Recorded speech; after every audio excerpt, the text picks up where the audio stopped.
The winner of this year's Dorothy Day Prize in Pastoral Care and Counseling is a PhD student who truly embodies the characteristics of service and ministry that we all hold dear. Dr. Valencia Battle, whose doctoral thesis entitled Depression and Quality of Life Among African American and Non-African American Women Breast Cancer Survivors in the United States, is the 2018 recipient of the Dorothy Day Prize in Pastoral Care and Counseling. Dr. Battle.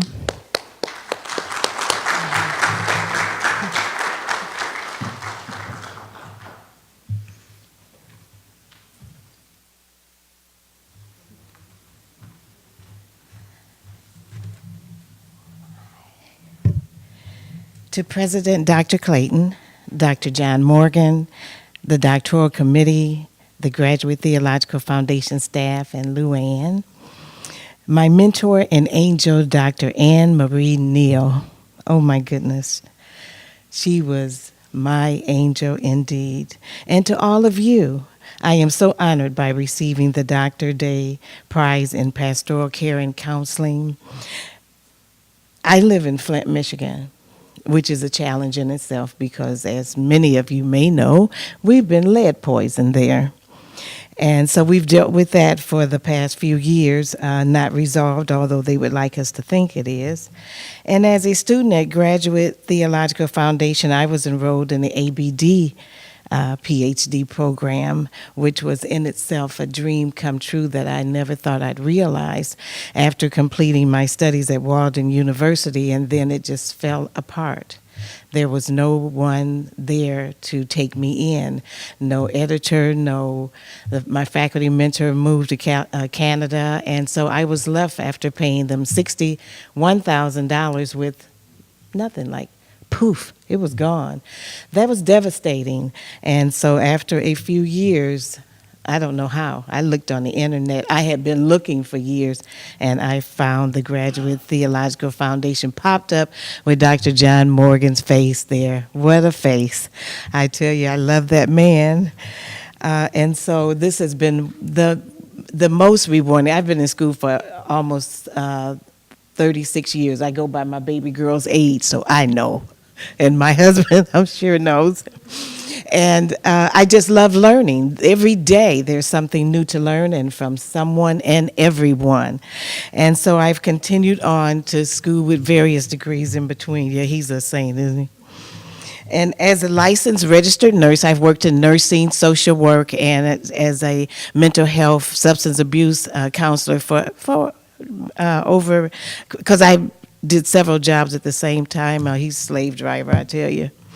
So I spent all of the time doing that. In nursing, most of my career was spent in hemodialysis, chronic renal failure.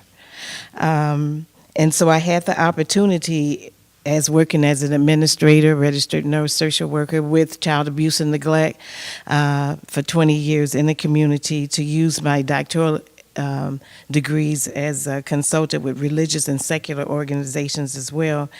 I have also completed research on American women, as she gave you that long title, and a documentary on breast care in which 12 women, brave women, participated by sharing their personal experience. For the past 3.5 years, I've broadcast, first in Flint, and for the last 6 months, I've broadcast on a Christian radio station as well, broadcasting from Los Angeles, California, and Facebook Live. And after 2 months, I've gotten my first numbers back, and I have over 1.5 million listeners throughout the United States and the world, with the largest out-of-the-country population of 76,000 in Australia. So I'm pretty proud of that. But even in Africa, Canada, and around the world, they're listening. The name of my program is Health Awareness, Taking Charge of Your Health. Because we have to take charge of our own health. We have to guide our healthcare providers, because it's our body, and who knows it better? And who does it go home with and speak to?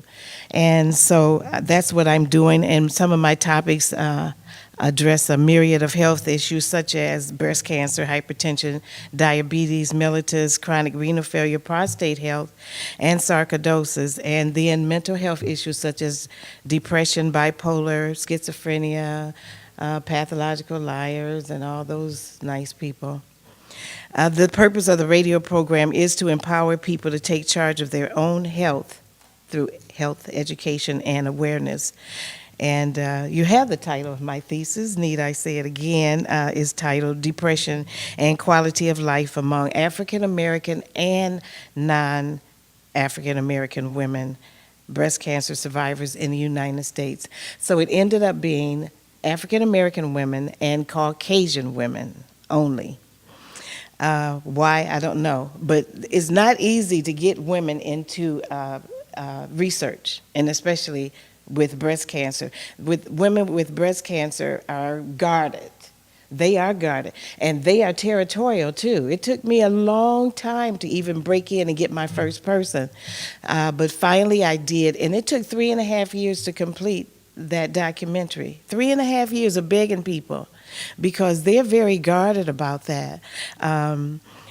Breast cancer and that experience. But once you can get into them, then they start coming a little more readily. This study of American women with breast cancer focused on areas of depression and quality of life, with an emphasis on the African American woman. The reason I chose an emphasis on the African American woman is because they're more likely to be diagnosed with breast cancer and to have the more aggressive form or advanced form of breast cancer and stage when they present for care, along with the higher mortality rates than Caucasian American women.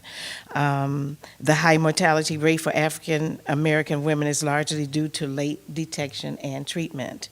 This study can add to the advanced research in this area, being the only study of its kind, and provide an explanatory theory for depressive symptoms exhibited by American women with breast cancer.